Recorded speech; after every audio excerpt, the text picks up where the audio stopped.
besoin quand même de bouger les choses. Tu as parlé de tests privés. Eh ben, je vais en parler aussi de 2 tests privés. Et mon but, ce n'est pas de faire la publicité de 2 tests.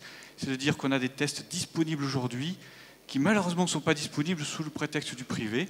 Mais bon, c'est à l'État de faire en sorte que ce soit disponible pour tous de façon remboursée. Hop. Et donc, tu as dit effectivement, hein, dans la pratique, et ça, c'est quand même au monde, le seul pays au monde qui fait cela dans le cancer du poumon. Je sais que des personnes comme Fabrice Barlési, qui était venu, le professeur Barlési, qui était venu l'an dernier au colloque, l'avait dit. On est le seul pays au monde qui fait ce type d'analyse génomique dans les cancers du poumon, qui permettent vraiment de beaucoup mieux cibler les traitements pour comprendre. Hein, ici, cette mutation qui est peu fréquente, si vous donnez le crizotinib, qui est un médicament, à tout le monde, eh ben c'est 2-3% de chance que ça marche. Pourquoi? Parce que ça ne marchera que chez ces gens, les gens qui ont une maladie, et ce n'est pas la mutation dans leur corps, c'est la mutation de la maladie. Hein, on parle des mutations de la maladie. Eh bien, c'est 3% des cas. Donc si vous donnez ce médicament à tout le monde, c'est une erreur. Si vous donnez chez ceux qui ont cette mutation, c'est formidable, c'est plus de 80% de taux de réponse. Et c'est des médicaments qui ne sont pas anodins, mais qui ont beaucoup moins d'effets secondaires que la chimiothérapie. Voilà. Et c'est aussi une bonne explication de comprendre hein, que les médicaments ou une plante ou n'importe quoi, vous le donnez à tout le monde en disant c'est le médicament miracle. Et ça, ceci nous permet de comprendre que non. C'est bien de donner peut-être, je ne sais pas moi, l'aloe arborescence du Brésil. Ça marche. Sur le nombre de gens touchés qui ont un cancer, vous aurez des miracles. Parce que vous aurez peut-être touché la personne qui a. Et si témoigne sur Internet, vu le nombre de millions de gens dans le monde, vous aurez beaucoup de témoignages sur Internet. Mais ne faites pas des généralités. En médecine, on s'en rend compte, on ne peut pas faire des généralités et on va de plus en plus faire aider à choisir les médicaments. C'est une aide à la décision. Et le seul pays au monde qui rembourse ces tests, c'est la France aujourd'hui. C'est envié par tous les pays du monde. L'objectif, c'est d'analyser hein, cette cellule et de voir quelle est sa machinerie, le génie, hein, la malignité de cette cellule qui, tiens, cette voie-là est exacerbée. C'est par exemple, ben voilà, je bouffe du pétrole, et ben on va lui couper son pétrole. Bien sûr, si ça ne dépend pas que de ça, elle va échapper au traitement, elle utilisera une autre voie par la suite. Et bon, pendant un temps, on peut la bloquer, prendre le temps de trouver un autre médicament pour la suite. Ça, c'est les thérapies ciblées. Et donc, on va chercher quelle est la bonne cible. Ça, c'est les récepteurs à la surface, la membrane, le cytoplasme, le noyau. On pourra agir sur le récepteur à l'extérieur, on pourra agir sur les signaux de transmission, voire même, pourquoi pas, à l'intérieur même de l'ADN. Et donc, 2 exemples en pratique, accessibles dès aujourd'hui, mais malheureusement, et c'est vrai, pas pris en charge par notre système de santé. C'est pour montrer que c'est des tests qui ne sont pas sur la génétique de nos cellules que nous portons depuis la naissance, les cellules somatiques. C'est l'analyse de la génétique de la maladie, puisqu'elle a des mutations. Ce test, il y a des tests qui analysent beaucoup plus que ça, 400 gènes, mais ça ne nous dit pas forcément des informations. C'est bien beau de chercher des mutations, il faut avoir une réponse derrière. C'est l'analyse de 65 gènes intéressant parce qu'aujourd'hui, sur ces 65 gènes, à chaque fois, il y a une réponse possible, une voie thérapeutique proposée, disponible là, en 2015. Exemple, je vois cette dame qui a un cancer de l'ovaire depuis 8 ans.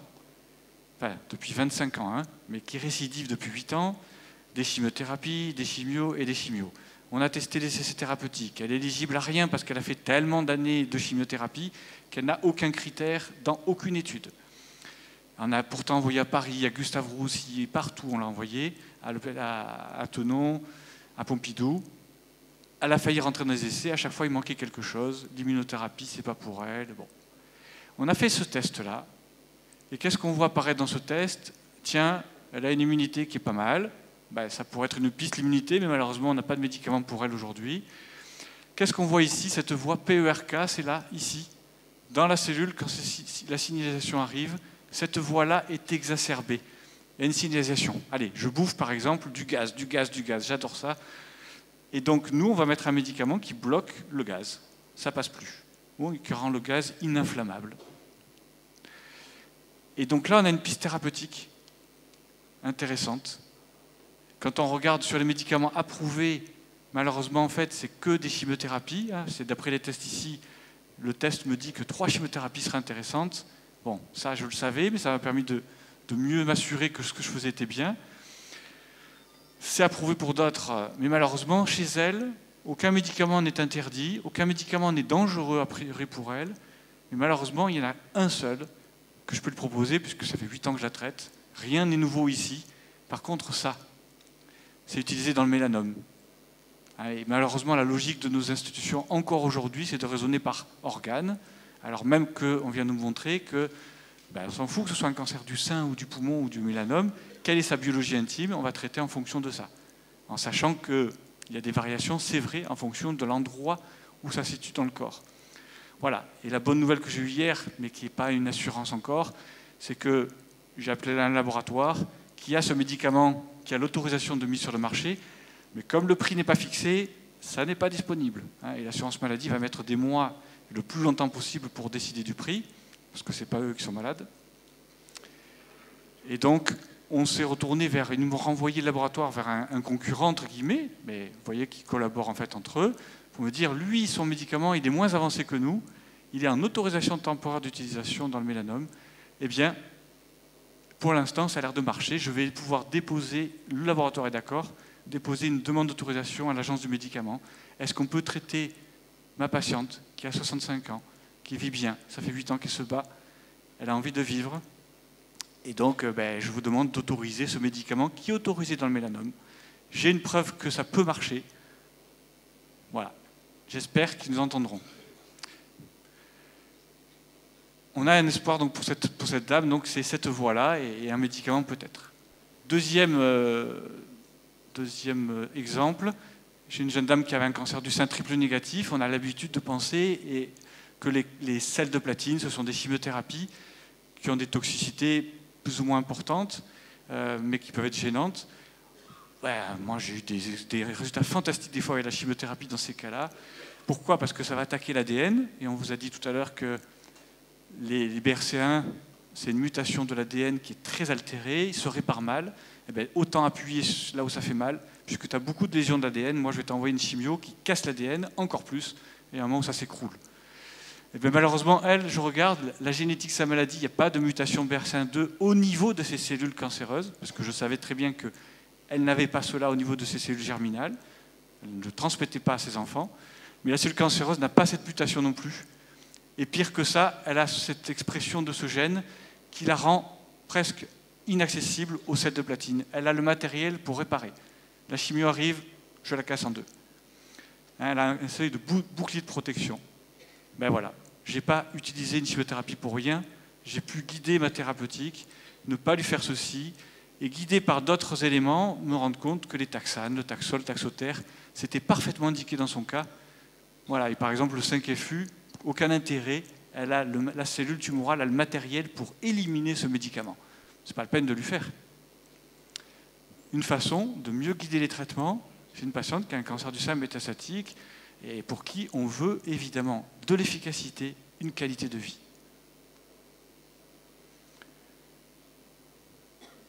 Deuxième autre axe, là je parlais donc d'un test pour les gens qui sont en maladie et qui sont des fois en situation d'impasse thérapeutique. On lance ce test, ça vous donne des idées, comme je l'ai montré pour cette dame qui a un cancer de l'ovaire. Et deuxième piste, c'est celle que tu as citée, donc au type. Je vais en parler juste sur l'aspect plus pratique. Comment ça se met en œuvre? On nous dit que ce n'est pas disponible en France. C'est disponible en France. Tout le monde peut l'avoir, mais il faut payer 3 180 €. Comment rendre ça disponible? On va voir. Après un cancer du sein, mais ceci se développe dans le cancer du côlon, dans le cancer de prostate. C'est des questions, est-ce qu'il faut traiter? Est-ce qu'il faut opérer? Est-ce qu'il faut faire une chimio? Là, la question dans le cancer du sein, c'est, quand le cancer du sein vient d'être opéré, est-ce que je vais récidiver? Et puis deuxièmement, c'est bien beau de me dire, vous allez récidiver, il faut faire une chimio. Oui, mais est-ce que la chimio va apporter quelque chose? On vient de vous dire que dans certaines situations, et là c'est pour 20 000 femmes par an en France, ça représente un nombre important, faire une chimiothérapie à l'aveugle pour protéger, c'est faire une chimiothérapie pour rien à 95% des femmes. Il n'y en a que 5% qui en bénéficient. Donc on utilise pour l'instant des critères jusqu'à présent, jusqu'en 2015 en France, mais aux États-Unis, on va voir, le test est utilisé depuis des années. On utilise ces tests-là pour l'instant pour dire voilà le cancer, voilà il est grave, pas grave, et dire il faut faire une chimiothérapie. Ce test-là analyse des gènes de la maladie, il analyse des séquences de gènes, beaucoup plus. Hein. Nous, par exemple, dans nos tests habituels, on fait Ki67, c'est tout. Là, vous voyez, il y en a 5 qui parlent de la prolifération. Ben, intéressant, on va beaucoup plus loin. Et en faisant ça, on est beaucoup plus précis. Alors, dans nos réunions de concertation, on discute d'un cas et on dit, voilà, il y a des situations où, attendez, il y a au moins 30% de risque de récidive, il faut faire une chimiothérapie, on va dire, on ne discute pas. En tout cas, pour nous, médecins, on dit, il faut faire, après la patiente choisit. Et puis, il y a toutes ces situations où il y a 10-15% de risque de récidive, et comme on l'a dit, on fait une chimiothérapie parce qu'on trouve ce risque est assez important. On a 5% de chance d'être efficace. Bon. Mais malheureusement, évidemment, comme on l'a dit, on va, dans certains cas, n'apporter aucun bénéfice et même une toxicité aux patientes. Un bénéfice avec toxicité ou un bénéfice sans toxicité pour 5% des patientes. Et pour certaines, ce sera une épreuve, mais elles vont s'en remettre bien, sans séquelles. Est-ce qu'on peut faire mieux? Effectivement, comme l'a montré le professeur Pujol, regardez les courbes quand on fait le test et qu'on mesure, qu'on séquence, on analyse le risque en bas risque, moyen risque, risque fort. Voilà ce qu'on voit comme différence. Ces patientes qui étaient a priori à même risque, tout d'un coup on sépare les choses. Celles-ci, elles n'ont que 6% de risque, celles-ci 14%, celles-ci 30%. Ah, peut-être qu'il faut traiter du coup différemment. On ne parle pas des mêmes patientes, pourtant elles ont les mêmes critères habituels cliniques. Mais quand on analyse, on se rend compte que voilà. Là, c'est des patientes qui ont un faible risque, je ne leur fais pas de chimio. Franchement, quelle différence de faire une chimio ou pas de chimio? Ça ne change pas. Celles qui sont à risque intermédiaire, je leur fais une chimio ou pas de chimio. Peut-être ça change un peu, le trait plein par rapport aux autres, mais bon, c'est pas énorme. Hein. Par contre, celles qui ont un risque élevé, enfin qui ont un score de haut risque, regardez, on passe de là à là en faisant la chimio. Donc s'il vous plaît, quand on me dit la chimiothérapie ne marche pas, ça marche. C'est juste qu'il faudrait la donner aux bonnes personnes, au bon moment, aux bonnes doses. Ça marche. Hein. Et c'est sûr que je comprends qu'on crie, parce qu'effectivement, on donne à tout le monde, alors qu'on met tout le monde dans le même panier, alors qu'il y en a qui sont là, qui en ont besoin, il y en a qui sont là, qui n'en ont pas besoin. Il y en a qui sont là, qui disent « je ne veux pas de chimio parce qu'ils en ont marre, qu'on en donne à tout le monde pour rien ». Et madame, je vous fais le test, franchement, faites la chimio, je vous en supplie, parce que vraiment, elle vous apportera quelque chose. Quand on fait le test, on a un résultat qui nous dit « tiens, vous avez un score à 10, voilà votre niveau de risque, 6%. » Si je fais le test à quelqu'un qui finalement, je lui dis « non, vous avez un score qui est à 35 », waouh, on a quand même 25% de risque. En tout cas, ce qui est important, c'est qu'on est sûr que la chimiothérapie va apporter un bénéfice, va réduire ce risque. Toutes les sociétés savantes au monde ont validé ce test, sauf la France. Saint-Gallen, congrégation internationale, les oncologues européens, les oncologues internationaux regroupés au niveau des États-Unis et l'ASCO, le National Cancer Institute américain, le NICE, c'est les Anglais. Plein de tests se développent, donc on n'est pas là pour dire on est pour lui, c'est tout. Non, on est en train de dire que malheureusement, il y a ce test-là qui est validé, qui a le plus haut niveau de preuve, et il y en a plein d'autres qui se développent, tant mieux, mais qui ne sont pas encore pris. Publication d'hier. Vous voyez que je suis au courant. Hein. D'hier. New England Journal of Medicine, c'est la suite de ce que tu as parlé, sous une forme qui nous dit que si les femmes ont fait ce test, alors qu'on leur disait qu'il faut faire une chimio, qu'elles ont un score qui est inférieur à 10 au niveau du test Oncotype, elles ont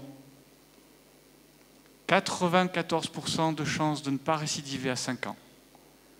99% de chances de ne pas récidiver sous une forme métastatique. À quoi sert une chimiothérapie alors qu'on sait très bien que la chimiothérapie, c'est pour prévenir les récidives précoces, celles des premières années. Personne n'en parle, aucun journal. C'était sorti fin septembre au Congrès européen. Est-ce qu'on aime nos femmes ou on ne les aime pas? On pourrait éviter, regardez, on a rendu le test disponible à ressources grâce à un processus qui le rend gratuit. on permet d'avoir ce test gratuitement. Ce n'est pas nous qui faisons le test à ressources, c'est les médecins, les cancérologues d'ici, vous voyez, de la France entière, qui nous adressent une demande. Est-ce que vous pouvez rendre gratuit le test pour ma patiente? Elle remplit les critères. Eh bien, OK, nous on ne fait que signer, OK, on rend le test gratuit. On a fait une convention avec le laboratoire, super. Et donc, quand on regarde sur les 189 femmes qui ont fait le test, les 189 premières, on a analysé, eh bien, il y avait une chimiothérapie prévue. Après le test, seulement 20% font une chimiothérapie. Hein, je vous ai dit que 95% normalement font une chimiothérapie pour rien. Grâce au test, on n'est pas encore parfait. On est à 80% qui ne font pas une chimiothérapie. Hein, on est descendu ce chiffre de 95% de chimiothérapie pour rien à 20%.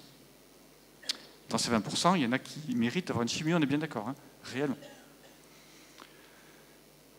Voilà, on est donc plus que fiers à Ressources. Ça fait partie de notre mission. C'est une barrière sociale, ce n'est pas une barrière médicale. C'est une barrière sociale. Le test n'est pas remboursé. On le rend accessible à tous. Je vous rappelle que le centre, il est accessible à tous puisqu'il n'y a pas de conditions financières en venant à Ressources. On participe financièrement si on peut, si on veut. On accueille les hommes, les femmes, les enfants. L'entourage, c'est important. Et donc, ça fait 4 ans qu'on existe. On est content et heureux d'avoir semé un petit bébé à Ressources, à Montélimar. On espère fortement une naissance. On prévoit une naissance début 2016 à Montauban. Et lundi, je vois des gens des Pyrénées, voilà, pour un projet. Donc, on a besoin de vous pour faire naître ça, pour faire renforcer ça, pour faire connaître. Nous, notre parole et notre force, c'est les patients. Notre force, c'est qu'on rend service. Et donc, on a besoin de vous. Hein. C'est vous, c'est 90% de notre budget à Ressources. Il y a quand même 14 000 € de loyer. Hein. Eh bien, c'est grâce aux dons des gens. 90%, c'est les dons des gens, des entreprises et autres. Donc, on compte sur vous pour être nombreux au stand de Ressources, nombreux pour acheter les livres. Je les dédicacerai à midi et cet après-midi. Et je vous remercie encore beaucoup d'être... On est nombreux là, et vous allez pouvoir transmettre tout ça autour de vous. Merci.